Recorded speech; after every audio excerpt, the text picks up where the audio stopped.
Welcome to Philippines!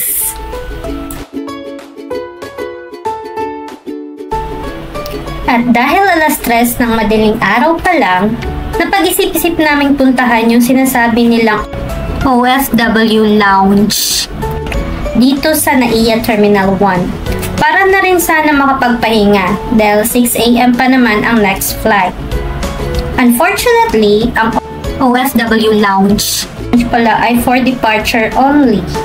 Hindi siya accessible sa mga tulad naming arrival sa Terminal 1. Kaya wala kaming magawa kundi lumipat sa Terminal 2 dahil doon naman ang next flight namin papuntang Basco, Batanes. Libre nga pala ang bus na maghahatid ng mga pasahero from different terminals kung connected flight ka. Need mo lang i-present yung bookings mo.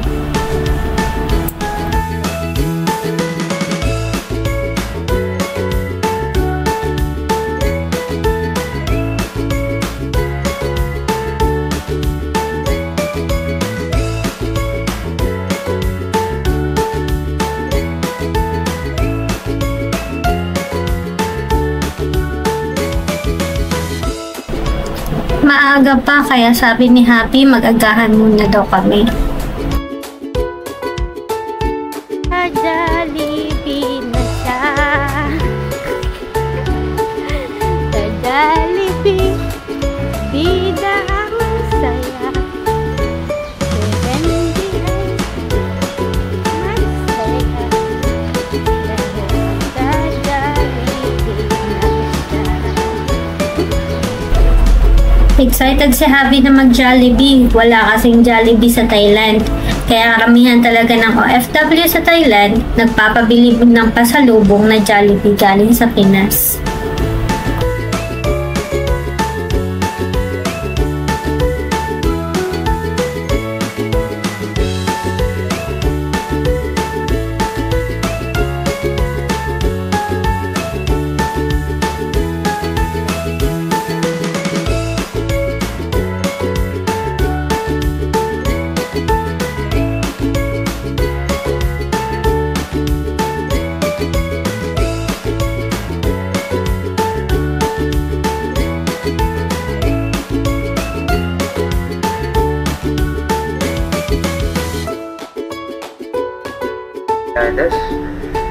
On behalf of my Darko, I'd like to welcome you aboard Philippines. Kung mapapansin ninyo, wala masyadong pasahero papuntang Batanes.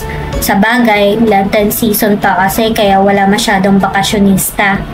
Pero di talaga ganun kadami mga nagbabakasyon sa Batanes kasi nga masyadong mahal ang pamasahe. Mas mahal pa nga ticket ng papuntang Batanes kaysa sa Thailand eh.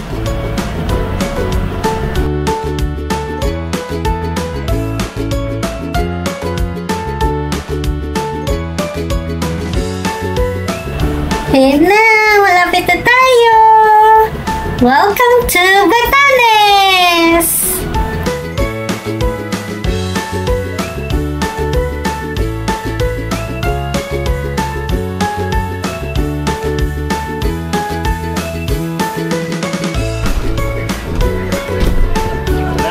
Thank you po.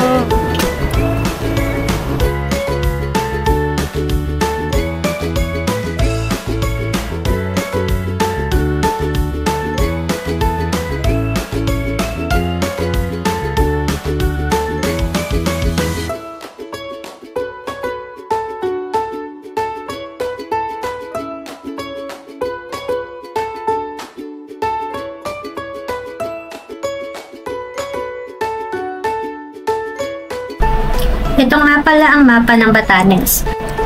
Main island is Batan kung saan matatagpuan ang Basco.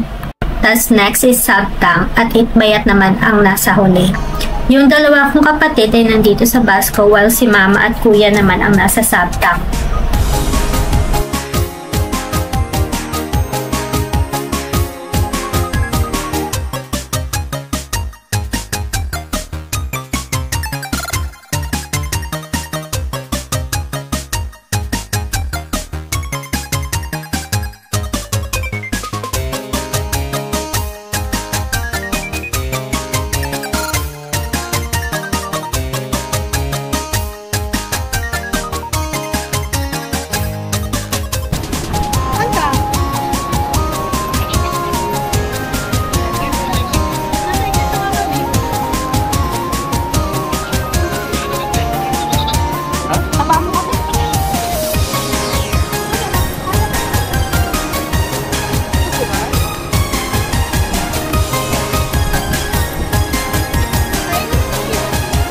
Hindi na daw.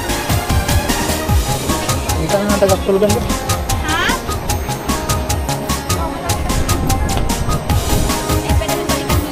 Sarap mo.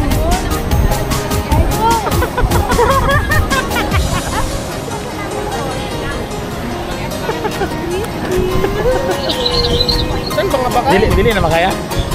Wala. Na mag-toss ba? Dili na. Wala na no? Oh, slusi naman.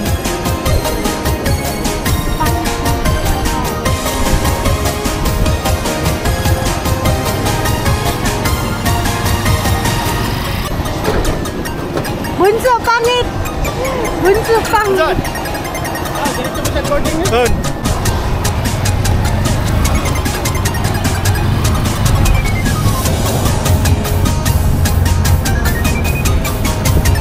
Mga pangit! Pangit! Pangit!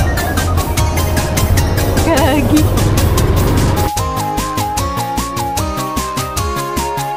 Hindi na nga pala kami nakaabot sa last na biyahe papuntang Sabtang. Kasi 7 AM at 12 noon lang ang biyahe. Alas 12 na, hindi na namin mahahabol yung bangka. Kaya makikitulog muna kami sa kapatid ko. Kaya pagdating namin, natulog na muna si Renji. Samantalang sumama naman ako sa kapatid ko na magpapakain ng baboy. Hindi naman daw ninanakaw baboy nila dito kahit naiwan mo lang sa bukid. Bawal talaga mag-alaga ng baboy o manok sa bahay. Kailangan nasa bukid lang ang mga hayop.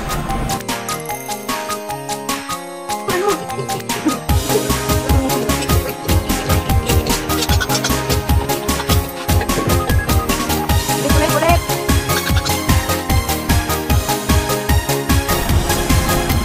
Pagkatapos namin magpakain, inaya ako ng kapatid ko na mag-ikot muna saglit. Daanan lang daw namin yung Boulder Beach. O Falugan o Boulder Beach.